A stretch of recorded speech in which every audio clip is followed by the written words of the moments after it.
teaching techniques from the seerah and the practice of the Ahlul Bayt, inshallah, we'll also use this opportunity to answer some of the questions that you may be asked in class and provide somewhat of an in-depth answer to those questions. Alhamdulillah, this year in Arba'een, I was blessed to be in Texas in a community in the city of Austin. I had the opportunity to meet with their youth and also to meet with their Madrasah students as well. And there was one question that kept reoccurring. And I felt perhaps if this question was asked over there, then it will probably be asked over here as well. And this question pertains to the infallibility of the prophets and the infallibility of our imams. Now, we believe that the prophets and imams are infallible. And the idea of infallibility is known as isma, and one who is infallible is known as a ma'soom. And the word ma'soom is actually kept for prophets and imams. If you have a human being who doesn't commit sins, who is not a prophet or an imam, the word that we use for that person is not ma'soom, but adil. Okay? That person is known as adil. Alright. Now, when we talk about the isma of the prophets and the imams, this has two meanings. And I've been talking about this extensively in the khutbah of Jum'ah. For those of you who are not able to make it, inshallah, I'm just going to briefly go through it. It has two primary meanings. The first meaning is that prophets of God make no mistake in receiving the message of God, and they make no mistake in conveying the message of God to the rest of humanity.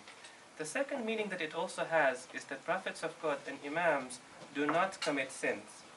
By this, I don't mean that they don't make mistakes. Okay? What I mean to say is that given a choice between good and evil, prophets of God will never pick evil over good. But sometimes given a choice between, let's say, something which is good and something which is better, or something which is okay and something which is better, sometimes they pick good over better. Okay? Is it a mistake? Yes, of course it's a mistake. Is it a sin? No, it is not a sin. What is this concept called? Tarkul awla. Ahsan, jazakumullah. Alright, now, when it comes to the isma of the prophets and the imams, there are different opinions out there amongst the Muslims and the Muslim denominations. For example, some of them may say that imams and prophets, well, prophets in particular, they do not commit major sins, but they can commit minor sins. Or some of them may say, for example, they do not commit sins after bi'tha, after their mission is given to them, but before their bi'tha, before their mission is given to them, they could commit sins. The Shia opinion has been very consistent and very clear on this issue over 14 centuries. Our opinion is that prophets of God and our imams do not commit any sins after their mission and even before their mission. They do not commit major sins, nor do they commit minor sins. And we've been very consistent on this. You'll notice that, I just want to digress here for a little bit. You'll notice that throughout the 14 centuries, we've lived as a minority. And sometimes our beliefs and our values have not been mainstream. For example, on the issue of shafa'ah, intercession, or the issue of tawassul, or the issue of predestination and free will, or the issue of wilaya, or the issue of imama, or the issue of infallibility and isma. But our scholars have always maintained what they felt is the haqq. They never watered down our beliefs. They never watered down our values. They never say to themselves, to be able to accommodate the mainstream atmosphere and the dominant culture, let's water it down. They never did that, okay? Now, sometimes we walk into a class and we're given a difficult lesson to teach. Maybe we're teaching a value that is not mainstream, or we're teaching a belief that is not mainstream. There is no need for us to water it down. Teach it the way it is. This is the deen of Allah. The deen of Allah touches the fitrah of a human being. Teach it just the way it is. Okay? Now, when they teach this, there are two objections raised. The first objection, I call it a textual or a scriptural objection. For example, somebody says, you believe in the isma of the prophets. What about the story of Prophet Adam? What about the story of Prophet Musa? What about the story of Prophet Yunus? Alright? Now, obviously, there are answers to that. But the general answer to that would be, it's not a sin, it is something that we call something tarkul awla, coming back to that. The second objection is the one that you will be asked in class. And it's a more rational objection, right? Someone will come up to you and say, how is this an achievement for them?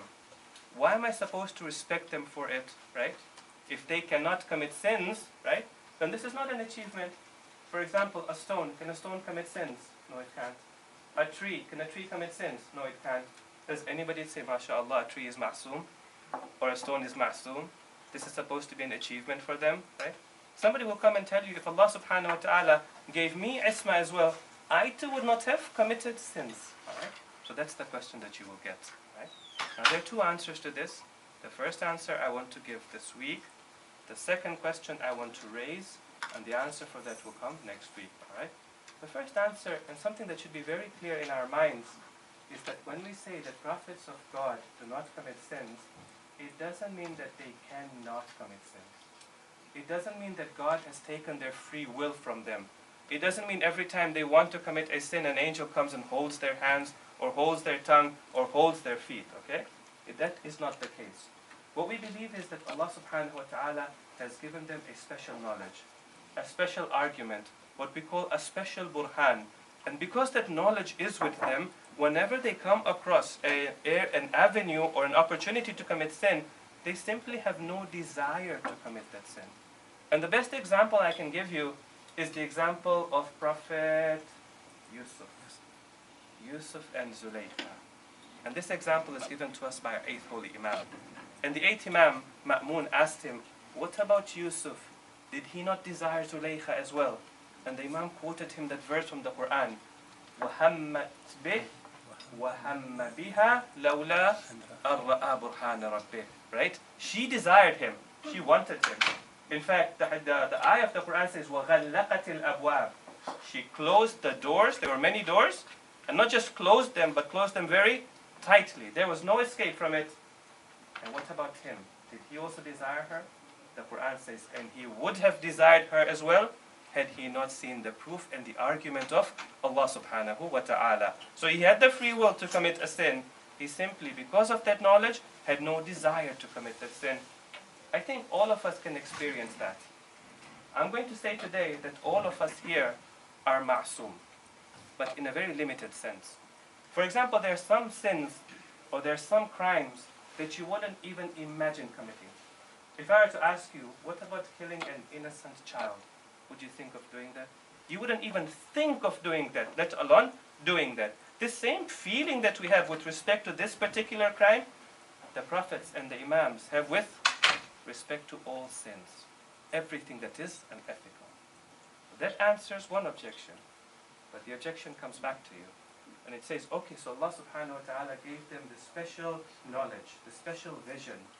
So if Allah subhanahu wa ta'ala had given it to me, even I would not have committed sins. Even I would not have been unethical, right? Why did God give it to them and did not give it to me, alright? Inshallah, I'll answer that question next week. Just before we end, one more thing that I want to introduce to you. I don't know if I've introduced this book to you. This book is called Sunan al-Nabi, which means the practices and the seerah of the Holy Prophet. It's a book which is a collection of hadith. The hadith has been collected by Allama Tabatabai, the one who wrote Tafsir al-Mizan. It's a very beautiful collection. I just want to say a couple of things about it. The first thing I want to say about it is, it's just collected hadith, regardless of whether they are sahih or they are not sahih, okay? He hasn't looked into the authenticity of the hadith. So you'll be reading a hadith over here, and it might say, and Abu Hurairah has narrated that the Prophet of Allah did this. He just wants to know what is the sunnah and the seerah of the Holy Prophet. The second thing is, when you pick up this book, one thing that I would recommend you to do is to read the first 2 chapters. The first chapter is on the traits of the Holy Prophet, and the second one is on his relationship with the people. It tells you how the Prophet of Allah used to behave and interact with people who used to come and meet him, or when the people looked at the Holy Prophet, how was the stature and the behavior of the Holy Prophet. The hadith are really beautiful, they're very inspiring, and they're been professionally translated as well. The book is available in the library in that particular bookshelf over there. Sallu ala Muhammad wa ali Muhammad.